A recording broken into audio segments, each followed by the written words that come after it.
Good morning, and thanks for joining us. I'm Stacy Martin with the Martin DreamToHOME Team at Keller Williams Realty. Thanks for joining us for Coffee and Real Estate Scoop with Stacy. We're so excited to have our special guest today, David Adams with Artisan Plumbing. Welcome, David. Good morning, Stacy. How are you? Great. Thanks so much for being here today. We're excited to ask you some questions that lots of homeowners are curious about when it comes to owning a home or preparing to purchase a home. But I wanted to start out with talking a little bit about you. Tell us about you and your company. My name is David Adams, and our company is Artisan Plumbing. We've been in business for about 17 years now. We do everything from residential installs to commercial build outs. We do primarily service for residential and commercial also. But we're a small family owned company, but we have luckily been blessed by our customers that have given us reviews, and there's sometimes people that have called us up and say, "Oh, we thought you were a much bigger company," but we've been thankful for what we've been given, and we just kind of go out and do our job and do it to the best of our ability. Well, I know you do, and I know you guys work really hard, and your beautiful wife, Lisa, is some of your marketing and does some of the Sometimes too much. and puts you to work, right? Yes. Late hours. I know. I've tried to reach you late hours, and you're like, I'm still working. So anyway, but she does a great job, and that's how I originally met you, is through your wife. So that's awesome. You guys are a team, kind of like Ed and I. We're a team. So it's good to have a family business. So one that you can call your own. So that's great. So I know people are out there waiving inspections and doing all kinds of stuff right now in real estate, but what are some of the common problems that people should be aware of and look for when it comes to plumbing? Well, when it comes to plumbing, I mean, there's a couple things that, right off the bat, I did a presentation one time on, things to look for. And one of the things that I think a lot of people, and maybe even sometimes the realtor might overlook, is look at the grade around the house. We've had so many people with these thunderstorms that come through now that are dumping 3 to 5 inches of rain in a short period of time, having basements flood. And it's not that the sump pumps aren't pumping, they're pumping their hearts out. They just can't keep up with the amount of water that's coming in now. And grade plays a huge factor in that. If there's a customer of ours that has houses that sit above him, and then the house behind him, because of an easement, got pushed back and it sits above him. And so now he's in this bowl, and he gets a ton of rain, and it's he's got 4 sump pumps on his property. But if things don't work right, he might still flood, and you're always relying on those pumps. So one is to have somebody come out, maybe even more than a home inspector, have somebody come out and kind of walk the property if you're really interested in something, to make sure that it's, that you're at least aware of what's going on around it. Then the other big one is the tight piping in the house. A lot of builders these days use CPVC. The problem with CPVC is that we're seeing that 20 years into the life of the house, it's getting brittle. And it breaks, and it only has a 25-year life expectancy from our 25-year warranty from the manufacturer. But what we're seeing is that, especially if the house was built in the wintertime, it makes it even more susceptible to getting brittle sooner. So maybe see when the house was built when you're buying it. See if that plays any factor to anything. Because when that house is being built, it's left open to the elements most of the time until they get it under cover. And sometimes even then, it's still not heat sourced and stuff like that. So those pipes are exposed to that cold weather, and that actually shortens their life expectancy on some of the piping. Right. So there's a lot of different things that can Right. look at that are, but then there's just the basic things, age of water heater, a couple other things that are important to look at. Right. Right. Keep plumbing things.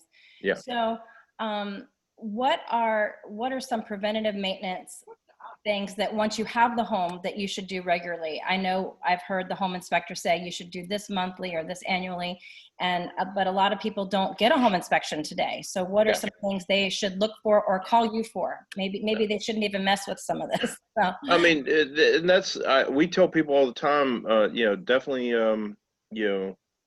we'll try to even help people over the phone to say, hey, we'll walk you through this list of stuff. If you feel comfortable doing it, you do it, and then let us know if you have a problem with it. But the typical ones are your water heater is supposed to be flushed yearly. 90% of the people out there don't do that. Every 5 years you're supposed to replace the anode rod in the water heater, just to give it extended life expectancy. So that pretty much covers water heaters, as far as, maintenance types of things. You're supposed to, when you do the drain down, you're supposed to also check the T&P valve to see if it's still functioning properly with the hard water that we have in our area. But then, there's other maintenance type things. If you have a water treatment system in the house, is it, are you keeping up with the salt? Is it, serviced annually? Is it serviced, every 5 years? Whatever the manufacturer recommends on those and what's in your water. Then, different things, we recommend that you have somebody kind of come through the house. We do it as much as we can, for customers. We don't have a maintenance plan, but a lot of companies do. I think a lot of times those are set up to upsell a customer. But we try to, see if we can kind of come through every once in a while. And just if Michelle can do it, she'll set it up for me, and that's a free charge. We'll come out, kind of walk through the house, let you know, hey, this is what we see that's an issue, or potentially an issue. And then from there, if they want to do it, they can do it. If not, then we can, just see what happens down the road. But, maintenance of toilets every 5 years is a good time to just check them, put some food coloring in the back, see if it bleaches or bleeds through to the bowl. If it does, then you have an issue with something leaking through, and you might be wasting water that you don't know about if you don't check that. There's a couple different things that, I'm just kind of blanking right now off the top of my head. That's okay. That's okay. Well, that was going to be one of my questions. Do homeowners need an annual checkup? And you pretty much answered that. So that, well, I mean, yeah, it's just a good idea to, because if you just let things go too long, it just builds up, and then, it gets ahead of you. Right, of course. And water's a scary thing. I saw last night that a lot of the houses, or a whole row of houses in a neighborhood in DC last night, were having sewage backups. So, oh wow, that's certainly something that you don't want to happen. And sometimes it's nothing that the homeowner did or didn't do. It's just, like you said, the amount of rain and at the rate that it's falling. That type of thing. So do you handle sump pumps and that type of thing as well? Yeah, we do sump pumps. We do sump pumps, indoor sewer ejector pumps, somewhat some of the outdoor sewer ejector pumps. There's a new pump out on the market if a lot of people have indoor ejector pumps, that Liberty does, that is a grinder now, which for the longest time everybody always used just the upgraded effluent pumps that are quote unquote sewer ejector pumps, but they still clog up and won't tear up wipes and other things that might get down the toilet. So I tell customers all the time on those, if you can manage what gets flushed down the toilet on this pump, then put the ejector or the ejector pump in, because that's a cheaper pump. But if you can't manage it, if you're going to have kids that come over and might put stuff down, or guests, like you're doing a lot of socializing and they're going to be using that restroom that has an ejector pump, put the grinder pump in. It's well worth the extra money, because you're not going to be replacing or pulling that pump on an emergency call. You know, we do those. Sump Pumps, you know, out in Stephen City. We go all the way from, you know, Winchester, Frederick County, all the way to Fairfax County, somewhat into Arlington and Alexandria, only mostly for that our commercial jobs down there. Mm-hmm. Um, but like Stephen City the other night,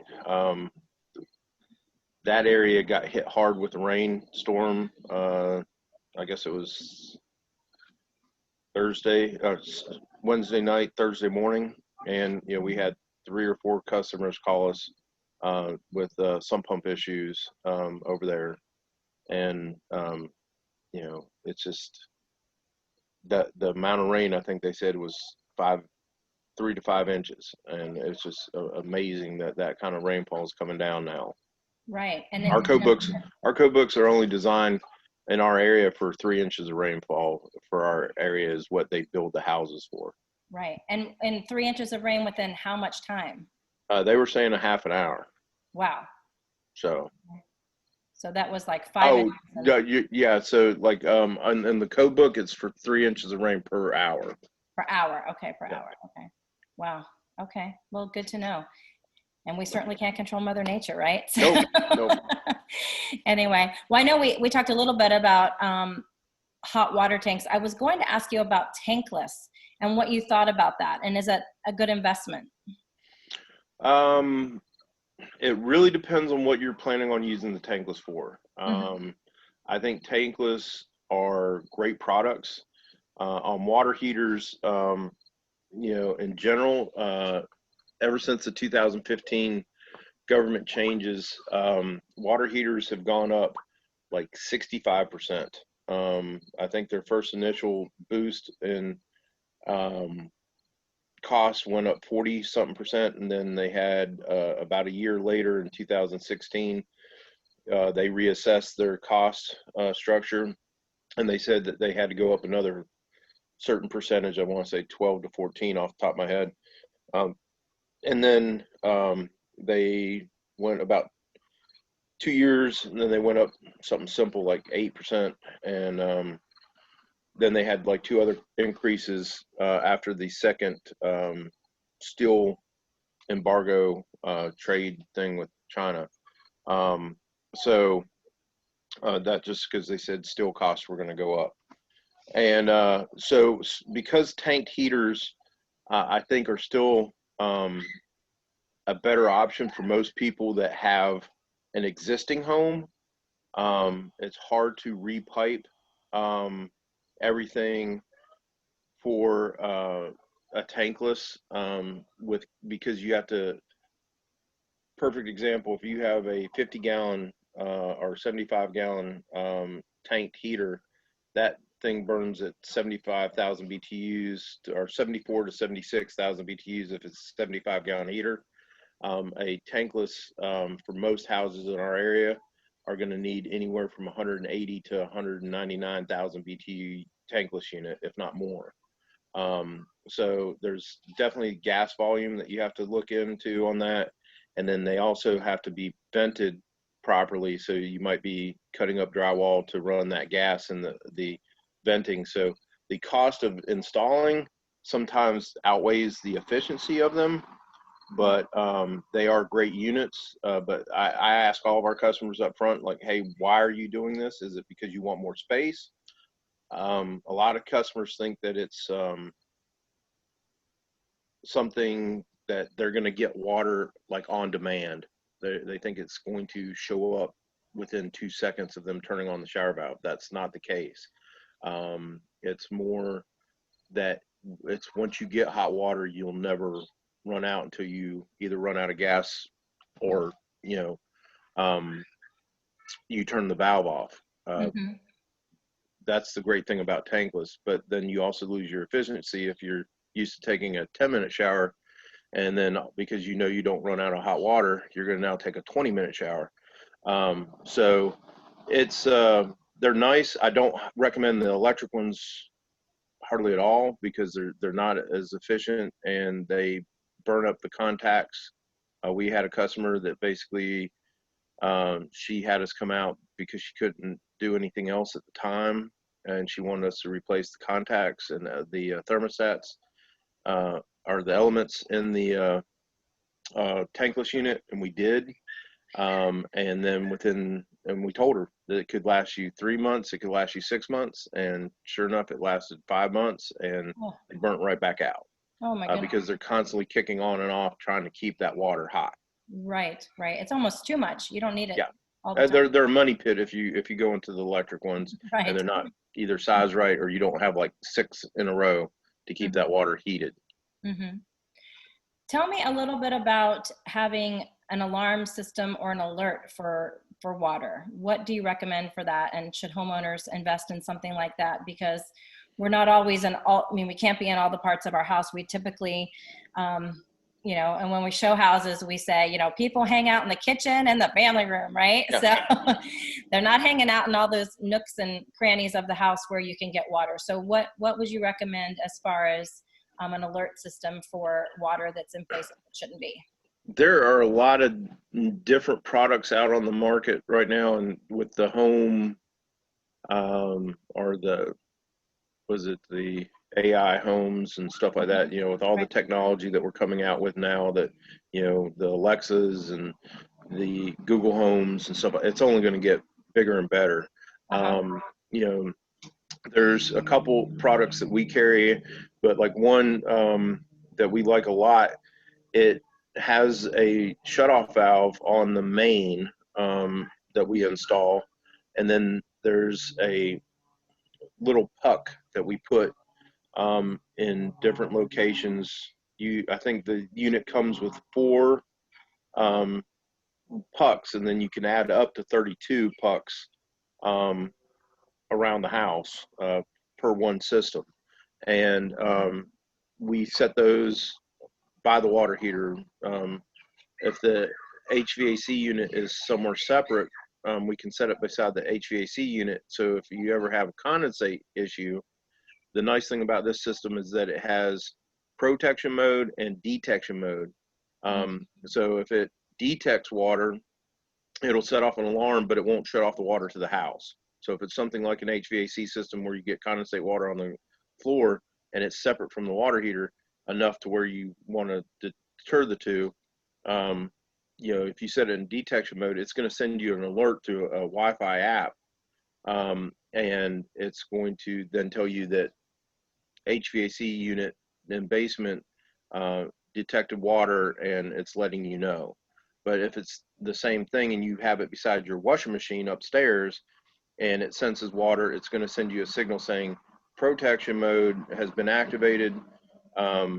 Water's been shut off to the house because washing machine puck has sensed water and your house has been shut down. So it does it through radio waves. So it's not something that it does it 2 different ways. It does it through radio waves through the system. So it shuts it down no matter what. So if you lose power, it's all run off of batteries. Now that's the only downside to it, is that you do have to replace the batteries in the units, twice a year. But you basically will shut down your system whether you have power or not, because it uses radio waves. The only thing it uses Wi-Fi for is to alert you through the phone app. So if you did lose power, you would just come home and you wouldn't be notified about that until after the power came back up. But if you came home and you had no water, then it's still going to protect your home. Right. Then we also have systems that do sump pumps and alarms for sump pump failures, and those work really good too. Really loud alarms. Some are not quite enough to where you'd hear it in that living room, but there's one by Liberty that basically will let you hear it pretty much anywhere in the house. Okay, very good. So I suggest this, but sometimes people forget. What do you say if you're leaving for just a weekend or a short vacation? Is it smart to turn the water off, or is it, what's your opinion with that? Well, one real quick thing too about the protection systems. Check, if anybody is interested in those, check with your insurance company, because I had 2 customers that paid us. Their insurance companies paid us to install the systems to protect the house. Cool. So that they didn't even have any cost out of pocket, except maybe their insurance went up a little bit, but that was paid by their insurance company. As a preventive measure. Back to your question, if I could tell everybody to shut their water off, every time they left the house, that's the best way to protect yourself. I mean, we had a customer, which was also a neighbor of ours in Stephen City. She went up to pick her kids up at the bus stop. She drove across town to pick something up from her store, and then she drove back, and her house was flooded because the washing machine hose blew apart. And that goes back to one of the things that you want to check when you're walking through the house is the washing machine hoses. If they're black rubber hoses, they can fail. Even the stainless steel ones can fail, but those things are it's just a random, water pressure change. Something with the hose just got old and it blew apart. But, that's a 1/2 inch hose that's dumping out full water pressure for, an hour while you're gone, and it was on the 2nd floor. So everything in her, main floor and her basement were completely flooded. So by the time she got home, she was only gone for like 45 minutes. Oh my. Well, I know you were talking the other day about them having a problem from the inside where you can't see it. Yeah. So how often should you be replacing those? Well, there's wash machine hoses. Like I said, if they're the black rubber ones, or even just rubber in general, I would probably tell you to replace them right away and get the stainless steel braided ones. But then after that, I think they recommend replacing them every 10 years or so. There is a product out in the market that people can look online and order. They're called Flood Check. And I believe if the guy is still making them, he uses industrial tubing to make his hose. We have them on our house. And those hoses, I think he actually warranties them to where if you have a flood on his hoses, he'll pay your insurance deductible. Wow. So they're great washing machine hoses, and those are supposed to last 25 years. Okay, very good. So I know we mentioned that you do the commercial side as well, and that's Ed's side of the business. I don't know if you have questions specifically, Ed. What type of services do you normally provide to building owners and tenants, respectively, David? Well, I mean, we do work with. We have a contract with Lockheed Martin. We have a contract with Wells Fargo. We have a contract with CBRE, and mainly it's snaking drains. Especially with Wells Fargo, they always seem to have issues. But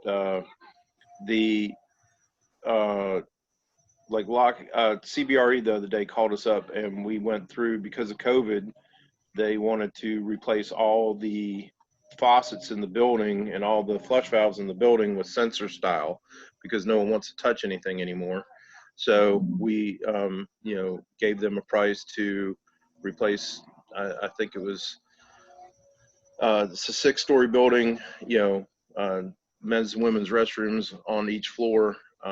So we had to, give them a price to replace all those flush valves and faucets. And then they also had 2 water heaters that they wanted us to replace. So, we kind of do anything that they need us to do. We've gone out where they've had old cast iron stacks in a building that's 30 plus years old start to deteriorate, and we've given them prices to cut those out. And then but then we had another building where we replaced a 6-inch water main coming into the building that had a pinhole leak in it, but it was getting bigger and flooding out the building. So we can do kind of any of that sort of stuff. Sure. You know, and from time to time, I'll run into situations where a potential tenant will want to add a sink for a kitchenette, or Yep. will want to add a private restroom with ADA compliance. And a lot of times they're looking to orient that space based on where other water sources or drain sources are. Is that something you will get into? Oh yeah, we've definitely done that. Especially we did that for a couple years with Lockheed when they were doing a lot of different changes. It was funny. One time we redid a whole kitchenette with them, where we added the kitchenette in, but then the scope of their thing, their project changed, so they had to use that space for something else, and we literally had to wait for the inspector to come in and approve it so we could rip it out. I mean, we just finished it out.